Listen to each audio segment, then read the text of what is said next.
সেলাই শিখেছে, বাড়িতে সেলাই মেশিন আছে এমনও অনেকের রয়েছে। তো তারা কিন্তু ব্লাউজ বানাতে প্রচণ্ড ভয় পায়, বাইরে তারা সেলাই করতে দেয় ব্লাউজটা, তার কারণ যাতে ভুলভ্রান্তি না হয়। তো সেক্ষেত্রে তাদের জন্য বলে রাখি যে চেষ্টাটা তো তোমাকে অবশ্যই করতে হবে। যেহেতু তোমার হাতের কাছে সমস্ত কিছু রয়েছে, তাহলে একটা চেষ্টা করে দেখতেই পারো। এই টাইপের ব্লাউজ কিন্তু তোমরা খুব সহজেই বানিয়ে ফেলতে পারো, দুটো টেকিন দিয়ে প্যাড অ্যাটাচ করে, আর ফিনিশিং খুব ভালো আসে।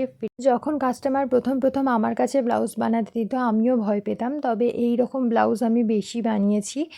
আর প্রথমে যখন এই টাইপের ব্লাউজগুলো কাস্টমারকে বানিয়ে দিতাম, তারপরে তারা এসে এই ব্লাউজই আমাকে বানিয়ে দেওয়ার জন্য বলতো। তো এখনও পর্যন্ত এই ব্লাউজের অর্ডারই আমার কাছে বেশি আসে।